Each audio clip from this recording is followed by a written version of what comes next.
જય શ્રી રામ. હર હર મહાદેવ. ભગવાન રામ દરેકના છે અને દરેકને પ્રેમ કરે છે. તમે પણ દરેકને પ્રેમ કરો. ભગવાન રામ દરેકના છે. જે પુકારે હાજર છે. પરમેશ્વર છે, બધાના છે. ભગવાન ભેદભાવ ન કરે. ઊંચ નીચ, જાત પાત, પંથ, મજહબ, રાષ્ટ્ર, દેશ દરેક સાથે પ્રેમ કરે છે. આથી તો લંકામાં જે રાક્ષસો હતું તેના સાથે પ્રેમ કરતા હતા. શત્રુ રાવણ હતા તો પણ કલ્યાણ સોચતા. ભગવાન રામ દરેકને પ્રેમ કરે. જે પ્રેમ કરે એ કલ્યાણ કરી શકે.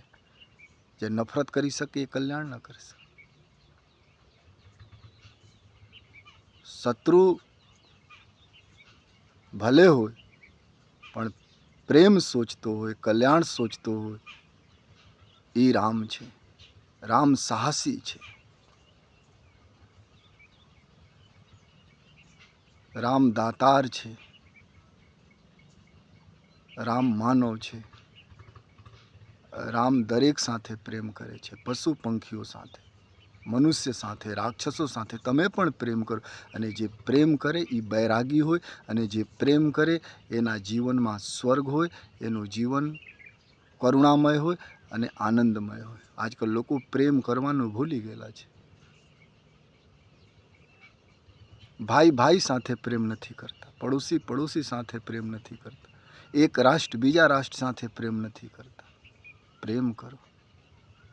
પંથ જુદા હોય તો પણ પ્રેમ કરો. શત્રુ સાથે પ્રેમ કરો તો ધરતી સ્વર્ગ બની જાય. સ્વર્ગ ગોતવું ન પડે. રામ જ્યાં જાતા ત્યાં ધરતી સ્વર્ગ બની જતા. જંગલમાં પણ આનંદ કરતા. આજ આપણા પાસે તકનીકી છે, પૈસા છે, તો પણ લોકો પ્રેમ નથી કરતા. રામ દરેકને પ્રેમ કરે છે. સબરીને કરે છે, જટાયુને કરે છે, પશુ પંખીઓને કરે છે. અને આજના લોકો પૈસા જોઈને પ્રેમ કરે, સુંદરતા જોઈને પ્રેમ કરે, સત્તા જોઈને પ્રેમ કરે. ઘણા ગરીબ માણસો ઘરે આવતો હોય અને કોઈ તાકતવર માણસ આવે તો ગરીબ માણસને દુત્કારી દેવે, કુર્સી ઉપર સે ઉઠાડી દેવે. એ માનવતા નથી. રામ ભક્ત બનો. દરેકને પ્રેમ કરો. દરેક ના બનો. રામજી બધા સાથે ન્યાય કરતા. તમે પણ બધા સાથે ન્યાય કરો. ભાઈ હોય તો ભાઈ ને સજા કરો તો તમે રામ ભક્ત છો. ભગવાન રામ ભેદભાવ ન કરતા. સાહસી હતા, સમૃદ્ધ હતા. યુદ્ધના મેદાનમાં પણ મુસ્કુરાવ હઠ હતી સાહેબ. યુદ્ધના મેદાનમાં પણ મુસ્કુરાતા હતા ભગવાન રામ. અને તમે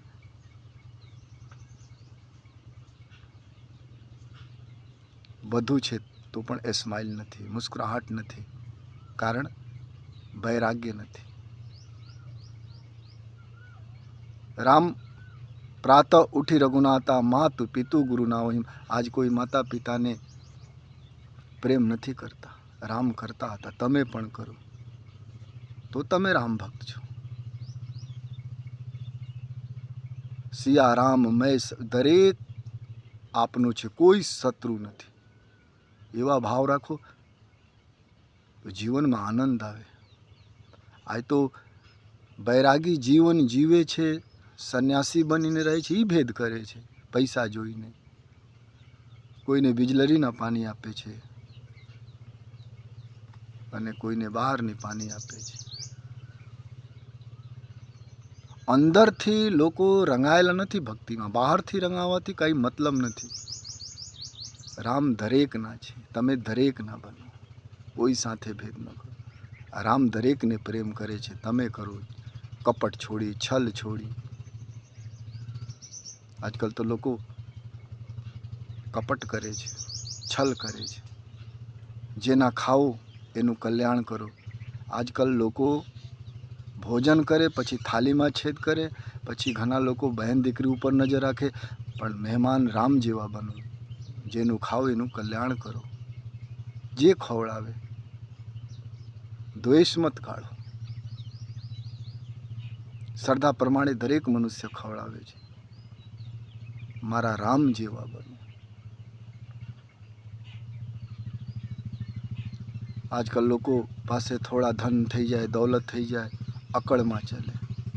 પછી નાના માણસોને ઓળખતા નથી. નાના માણસો સાથે પ્રેમ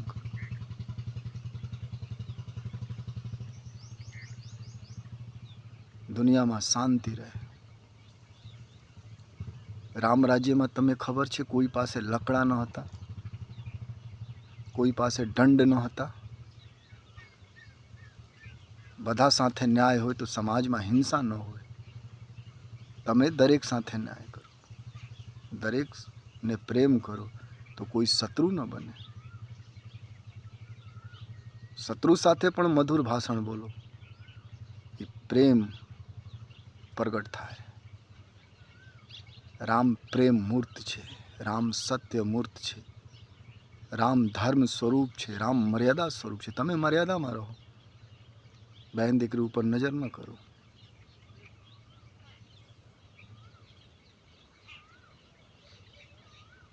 કોઈ સાથે ગલત હોય તો સાથ ખડા થઈ જાઓ. પત્ની ઉપર આંચ આવે તો તાકતવરથી તાકતવર લોકો સે લડી જાઓ, તો તમે રામ ભક્ત છો. રામ દરેકને પ્રેમ કરે છે, ઊંચ નીચ નથી, ભેદ. રામના જીવનમાં ભેદ ન હતા સાહેબ. ભગવાન રામ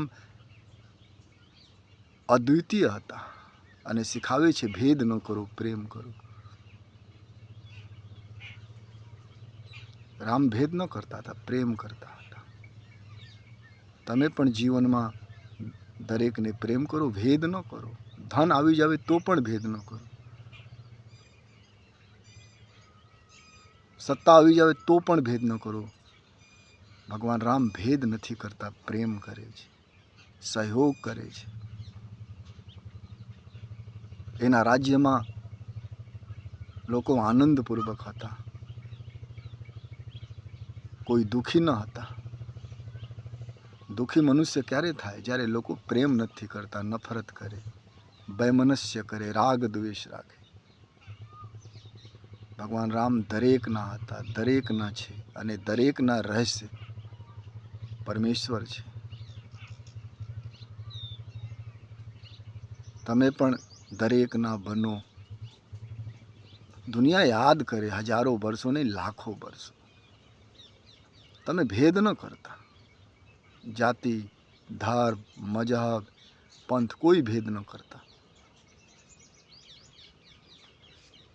જે ભેદ ન કરે એ પ્રેમ કરી શકે, જે ભેદ કરે એ પ્રેમ ન કરી શકે, એનું જીવન પણ નરક બની જાય. પ્રેમ વૈરાગી બનાવે છે, જીવનમાં આનંદ લાવે છે. શત્રુતા, કોઈ તમારો શત્રુ હોય એના ઉપર પણ દયા ખાઓ, કોઈના હક ન મારો.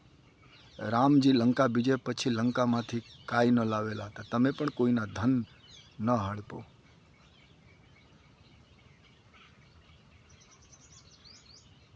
આજ તો લોકો એકબીજાના ધન તો હડપે, એક દેશ બીજા દેશના ધન હડપે. એ ખોટો છે.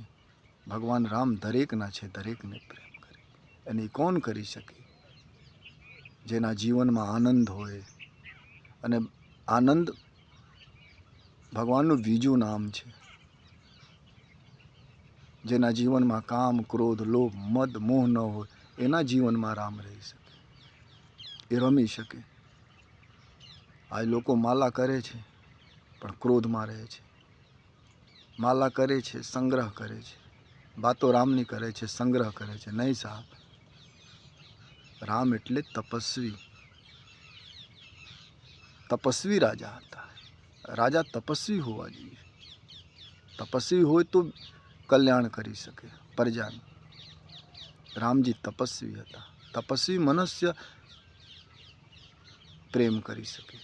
તપસ્વી મનુષ્ય દરેકના બની શકે. તમે પણ તપસ્વી બનો, તપ કરો. તપ એટલે શું? બીજાના ધન ન હડપો, ગલત વચન ન બોલો, ભેદભાવ ન કરો, તો ભગવાન પ્રસન્ન રહે. ભગવાન રામ દરેકના છે અને દરેકને પ્રેમ કરે છે. તમે પણ દરેકના બનો અને દરેકને પ્રેમ કરો.